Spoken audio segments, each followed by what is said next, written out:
Every byte of data humanity generates is on a trajectory to overwhelm the physical limits of silicon-based storage.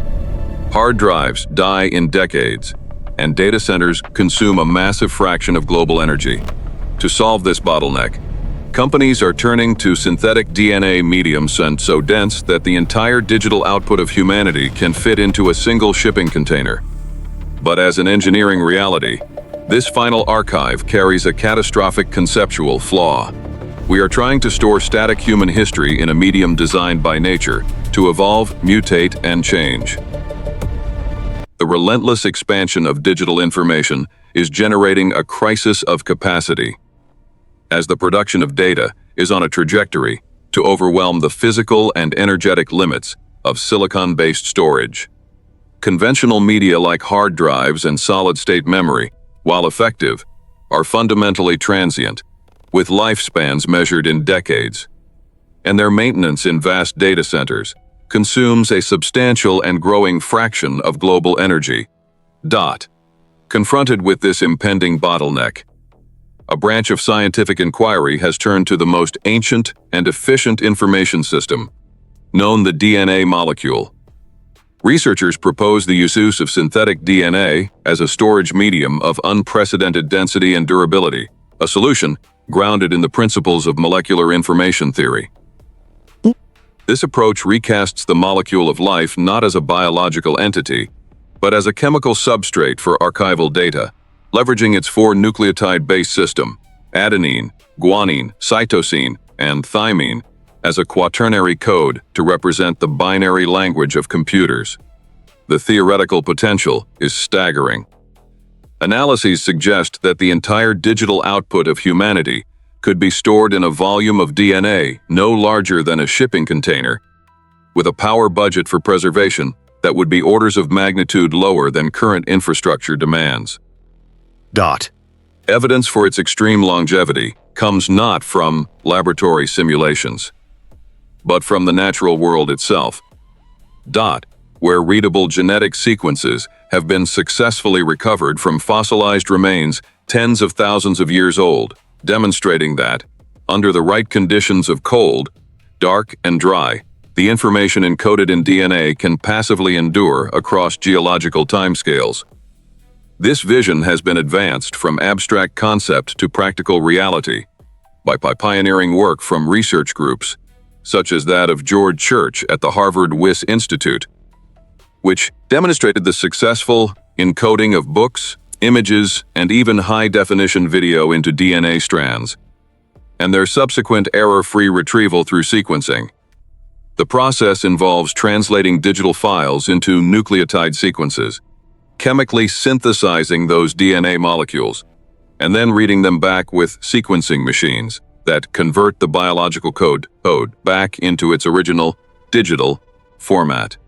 The ultimate promise of DNA data storage lies in its potential to encode the sum of global information within a few kilograms of matter, preserving it for millennia.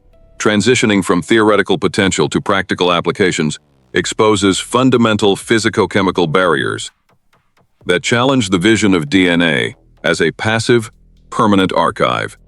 The first obstacle lies in the fidelity of the data translation process itself, as both the synthesis writing and sequencing reading of DNA are imperfect technologies. Studies published in journals like Nature Biotechnology consistently document error rates, including base substitutions, insertions, and deletions, that, while often less than 1% per nucleotide, become statistically significant when aggregated over the trillions of molecules required for a large-scale archive. To encode the works of Shakespeare, for instance, even a low error rate guarantees that some information will be corrupted, necessitating a layer of computational redundancy. This is addressed through sophisticated error correction codes, which interleave the data with redundant information, allowing algorithms to detect and repair errors upon retrieval. While effective, these codes impose a significant overhead, increasing the amount of DNA that must be synthesized and the computational power required for decoding, thereby raising the cost and complexity of the entire system. Beyond the challenge of informational fidelity is the more profound issue of material stability. The celebrated longevity of DNA is a property observed under highly specific and rare conditions, typically within the protected, self-repairing environment of a living cell or the deep freeze of geological preservation. In a cellular context, a sophisticated suite of enzymes continuously proofreads and repairs DNA, correcting damage almost as soon as it occurs. Synthetic DNA stored in vitro, however, lacks this dynamic maintenance machinery and is merely a complex chemical polymer subject to the relentless forces of entropy. It is vulnerable to degradation through several pathways, most notably hydrolysis, which can sever the molecular backbone or cause depurination, the loss of a purine base, creating an informational gap. Furthermore, oxidative damage from ambient oxygen and cross-linking caused by ultraviolet radiation can chemically alter the nucleotides, rendering them unreadable. To achieve the multi-millennial stability seen in ancient specimens, an artificial archive must replicate those ideal preservation conditions, requiring a hermetically sealed, cold, dark, and anoxic environment, which in turn demands a constant input of energy for climate control, complicating the initial promise of a simple, set-and-forget storage medium. The durability of DNA is therefore not an inherent property of the molecule itself, but a conditional state dependent on a highly controlled and energy-intensive environment. The most profound challenge to DNA-based data storage transcends the material science of chemical decay and enters the domain of evolutionary biology, where the molecule's core identity is not that of a static archive, but of a dynamic, mutable script for life. This introduces a fundamental paradox, which can be termed the mutation trap. By encoding human history into the language of genetics, we are not simply carving data into a durable substrate. We are inputting it into an active system designed for change. Silicon is inert, but DNA is the engine of adaptation. Even if stored in vitro and shielded from overt chemical degradation, any accidental exposure to biological agents, stray enzymes, contaminating microbes, subjects the archive to the very mechanisms that drive evolution. These are not merely random corrupting events, but structured processes, point mutations altering single nucleotides, insertions and deletions, causing frameshift errors in how the code might be read, and replication errors inherent in any enzymatic copying process. In a biological context, these are not system failures. They are the source of the genetic variation that allows life to adapt. When applied to a data archive, however, they represent a form of information degradation that is active and directional. The consequences become most severe in scenarios involving living systems, such as proposals to use bacteria for data replication and maintenance.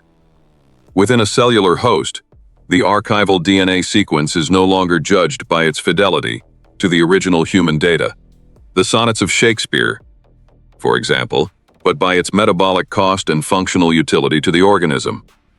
A sequence that is energetically expensive to replicate will be selected against, while a sequence that, by pure chance, confers a survival advantage will be amplified and propagated, regardless of its original meaning. In this context, natural selection acts as an aggressive and biased editor, actively rewriting the archive based on biological fitness criteria, not informational integrity. The information is not just degrading into noise as it might on a decaying magnetic tape. It is actively being repurposed and transformed by the non-random pressures of evolution, turning an archive of human knowledge into a pool of genetic raw material. Ultimately, the central conflict lies in the fact that biology treats DNA's information as a mutable template for function, a principle directly antithetical to the archival goal of preserving data as a static, immutable record of the past. Beyond the internal vulnerabilities of chemical decay and mutation, the most acute risks emerge where the DNA archive interfaces with external systems, creating novel attack surfaces in both the digital and biological realms. The first of these is a unique cybersecurity threat that operates at the physical to digital boundary. Foundational research from computer security experts has demonstrated the feasibility of encoding malicious software directly into a sequence of synthetic DNA. The attack vector is not the DNA itself, but the computational pipeline used to read it. When a gene sequencer processes the malicious DNA strand, it translates the nucleotide sequence into a digital file, which is then analyzed by various bioinformatics software tools. By carefully crafting the DNA sequence, it is possible to create a digital output that exploits known vulnerabilities, such as buffer overflow weaknesses in this processing software. In effect, the DNA molecule becomes a physical Trojan horse. Upon being read, it triggers the execution of arbitrary code on the computer system connected to the sequencer, potentially allowing an attacker to gain control over the machine, steal data, or compromise the entire network. This represents a paradigm shift in threat models, transforming a biological sample into a sophisticated cyber weapon and proving that the systems built to read the code of life can be turned against themselves. The second, and perhaps more existentially significant, systemic risk stems from the potential for irreversible ecological contamination. This threat is mediated by a well-documented evolutionary mechanism known as horizontal gene transfer, the process by which microorganisms, particularly bacteria, can acquire and incorporate genetic material directly from their surrounding environment. If synthetic, data-carrying DNA were to be accidentally released through industrial spillage, improper disposal, or other unforeseen events, it would become a novel substrate in the planetary gene pool. Microbes could absorb these artificial sequences, and while many would likely be inert or prove metabolically costly, the sheer scale of the released data makes unpredictable outcomes a statistical certainty. A random sequence, when integrated into a bacterial genome and expressed by the cell-S machinery, could translate into a novel protein with an unknown function. As assessments by bodies like the Synthetic Biology Safety Consortium consistently caution, the consequences of introducing vast libraries of non-biological genetic mutation into the biosphere are profoundly uncertain.